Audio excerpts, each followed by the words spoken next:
नमस्कार रिंकूस रेसिपी को आपण मानक स्वागत जनाऊँगी मु रिंकू। आज मु आपण मानक पई पणसर गोटे स्वादिष्ट रेसिपी प्रस्तुत करी। एहीपरी रेसिपीटी को बनातु पूरा खासी मांस तरकारी परी लागिबो, न खाइबा लोक भी मागी खाइबे। जदि आपण मानक मो रेसिपीटी भल लगे ताले लाइक एंड शेयर निहाती करिवे। आ जदि आपण मो चैनल रे नुआ अछंती ताले सब्सक्राइब करबा को जमा भी भूलिबेनी। तो चलंतु रेसिपीटी स्टार्ट करिबा। मु एठी 500 ग्राम कंचा पणस कठा नहीं ताकू एहीपरी काटी भल से धोई नहीं। एबे गोटे प्रेशर कुकर रे किछि पानी नबा, सेथिरे गोटे चम्मच लूण, गोटे चम्मच हळदी गुंड पकाई नबा। एबे सेथिरे कटा होइथिबा पणस गुडिक पकाई दबा। शेष रे किछि सोरिष तेल ऐड करी प्रेशर कुकर कवर देई ताकू 3टी सीटी दवा पे छाड़ी दबा।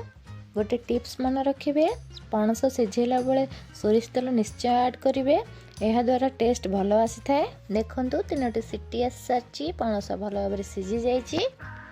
मन रखिबे कुकर रे पणस सिझेला बेले गैस रो फ्लेम लो रु मीडियम रे ही रखिबे। एबे आमे एहा को गोटे प्लेट को बाहर करनबा। देखंतु पणस किपरि रेडी हो जाइची। चलंतु एबे तरकारी प्रस्तुत करिबा। मु एठी गोटे कढ़ाई गरम कर नेची, सेथिरे किछि सोरिष तेल ऐड करनबा। देखंतु तेल भल से गरम हो जाइची। एबे सेथिरे एहीपरि 2टी कटा आलू को भाजी नबा। मु एठी आलू रो साइज टिके बड़ करी काटिची, आपण आपन को हिसाब रे छोट की बड़ करी काटी परिबे। देखंतु आलू भल से भाजी हो गलानी, ताकू एबे गोटे प्लेट को बाहर करनबा। एबे सेही तेल रे सिझा होइथिबा पणस को भाजी नबा। मन रखंतु पणस को लाइटली फ्राई करिवे, नहले तरकारी रे मिसी जीवो। देखंतु पणस टी किपरि भाजी हो गलानी। एबे या को बाहर करनबा। एबे सेही तेल रे गोटे चम्मच चीनी पकाई ताकू कैरामलाइज करनबा। मन रखिबे चीनी को कैरामलाइज करला बेले गैस रो फ्लेम को लो रे ही रखिथिबे, नचेत से पोड़ी जीवो। देखंतु चीनी रु किपरि बबुल्स आसलानी। एबे आमे सेथिरे किछि गोटा मसला दे दबा। मु एठी गोटा मसला रे गोटे दालचीनी, गोटे अलैच, 2टी गुजराती, किछि लवंग और किछि गोलमरच नैची। एबे गोटे चम्मच जीरा ऐड करनबा। जीरा फुटी आसलानी। एबे आमे सेथिरे 2टी कटा पियाज पकई भल से भाजी नबा। आपण माने देखि पारुथिबे पियाज किपरि भाजी होई गोल्डन ब्राउन हे गलानी।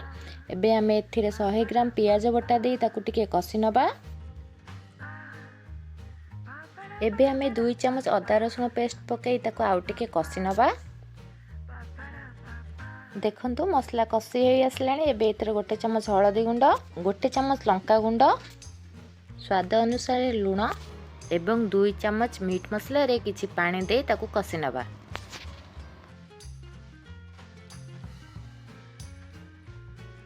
देखंतु मसला रु तेल छाड़ी आसलानी। एबे एथिरे गोटे बड़ टमाटो ऐड करनबा। 2-3 मिनिट मसला रे टमाटो को एपरि भल भाबरे मिसाई नबा। देखंतु टमाटो किपरि मसला रे भल भाबरे कसी हो गलानी। एबे आमे भजा होइतिबा आलू और पणस को पके आउ टिके कसी नबा। मन रखंतु पणस आलू को आपण जेते समय भल भाबरे कसिबे तरकारी टेस्ट सेते भल आसीबो। मु प्रथम रु कहिची आमे एई तरकारी खासी मांस तरकारी भली प्रस्तुत करिबा। सेथि पई आमे एठी भल भाबरे 4-5 मिनिट पणस को कसी नबा। देखंतु आलू पणस भल भाबरे कसी हो जाईची। एबे 2 कप पानी ऐड करनबा। एबे तरकारी को भल भाबरे घांटी नबा। देखंतु तरकारी भल भाबरे मिक्स हे गलानी। एबे लीड दे ताकू 4-5 मिनिट सिझिबा पई छाडी दबा। देखंतु 4-5 मिनिट हो जाईची। किपरि हम तरकारी टिक यामी एवं डिलीशियस देखा जाउची। आपण माने देखि पारुथिबे तरकारी झोलटी किपरि मटन झोल भली देखा जाउची। फाइनली हम पणसर स्वादिष्ट रेसिपीटी प्रस्तुत हो जाइची। जदि आपण मानकु मो वीडियोटी पसंद आसे ताले लाइक शेयर सब्सक्राइब निहाती करिवे। मु पुणी एहीपरि नुआ रेसिपी नै आसीबी। से पर्यंत रहिली। नमस्कार।